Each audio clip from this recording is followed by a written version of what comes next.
Assalamualaikum warahmatullahi wabarakatuh. Baik, selamat datang di channel Dunia Akademik. Kali ini kita akan membahas terkait polemik kewenangan konstitusional komplain bagi Mahkamah Konstitusi. Jangan lupa subscribe, like, and comment.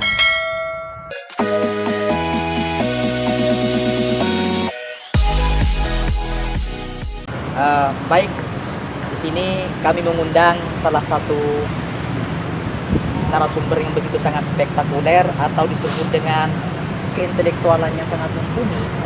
Sebut saja yaitu Guntur Prawito sebagai narasumber terkait polemik yang terjadi pada saat ini bahwa kekuasaan kehakiman di Indonesia itu seperti hanya Mahkamah Konstitusi. Ada beberapa polemik yaitu terkait kewenangan konstitusional komplain bagi Mahkamah Konstitusi. Jadi kalau kita mengacu terhadap undang-undang, maka memang tidak diatur secara pasti terkait undang-undang MK itu sendiri terkait kewenangan-kewenangan itu sendiri. Bagaimana pendapat dari Narsum terkait polemik saat ini itu? Baik, kita ketahui bersama bahwasanya setiap lembaga negara termasuk kekuasaan kehakiman pasti mereka memiliki kewenangan, dan kewenangan itu pun diatur di dalam setiap undang-undang, baik undang-undang dasar 1945 ataupun undang-undang lebih spesifik seperti halnya undang-undang MK. Nah, dalam dua hal ini tidak ditemukan sama sekali. Oleh sebab itu kita sebagai warga negara, juga termasuk mereka sebagai pejabat negara atau pemegang kekuasaan lembaga negara termasuk kehakiman, juga pasti ketika ingin melaksanakan tugasnya, kewenangannya, fungsinya, maka pasti mereka akan merujuk kepada undang-undang. Oleh sebab itu adanya dalam hukum itu kepastian hukum. Demikian, teman. Ya, cuman meskipun kita mengacu terhadap kepastian hukum ataupun ada regulasi-regulasi yang secara pasti yang diatur, maka kita harus jangan melupakan marwah filosofis dari fungsi Mahkamah Konstitusi, yang mana menurut salah satu guru besar hukum tata negara, Prof. Jimna Siddiqi, menyatakan, jadi the idea interpreter of Constitution, the guardian of Constitution, the protector of human right, the interpreter of Constitution, sebagai penjaga konstitusi, penafsir konstitusi, pelindung hak asasi manusia, maka seyogyanya regulasi ataupun undang-undang yang sebelum ada pasti terkait yang mengatur konstitusional komplain ini, maka jangan sampai menghilangkan marwah filosofis dari fungsi Mahkamah Konstitusi.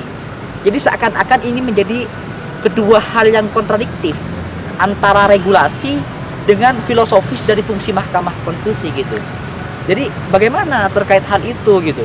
Iya, mengenai hal itu kita tentu paham bersama bahwasanya tujuan hukum itu tentu untuk kemaslahatan. Pun demikian dalam hukum semua agama pasti tujuannya untuk kemaslahatan.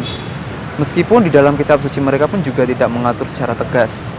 Akan tetapi kita juga paham bersama bahwa hakim itu bukan hanya sekedar corong undang-undang dalam tanda petik ya. Istilahnya seperti itu. Artinya hakim harus bisa melakukan terobosan-terobosan terhadap sebuah permasalahan yang di situ tidak ada undang-undang secara tegas mengatur.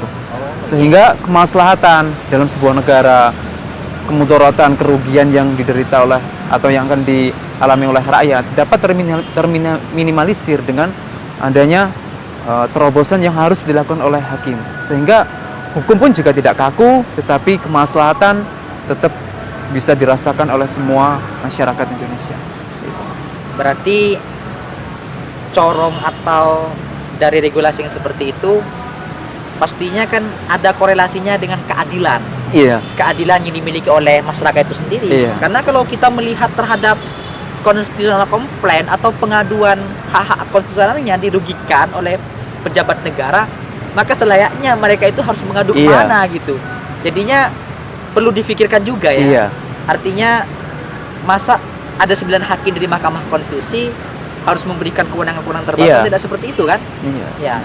Bagaimana kesimpulan dari Narsum terkait ya polemik yang terjadi pada saat ini nih? Iya, tentunya ketika ada sebuah masalah kemudian undang-undang tidak secara tegas, bukan berarti hak dan hak dari warga negara terabaikan begitu saja.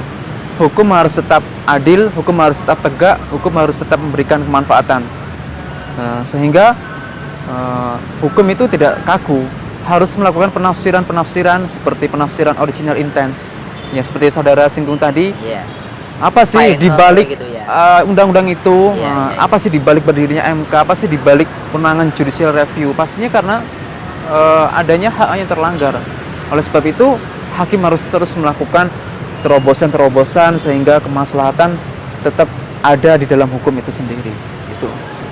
Jadi kesimpulan pada apa ya, dialektika pada siang hari Iya. ini dapat disimpulkan ketika pada nantinya meskipun Mahkamah Konstitusi Iya. tidak ada regulasi yang secara pasti, namun Iya. mereka mencoba untuk memberikan terobosan Iya, harus ataupun begitu. hukum progresif. Iya, benar. Menurut saat itu Raharjo itu sendiri kan, Iya. artinya ada terobosan-terobosan tertentu Siap. terkait hal itu semuanya.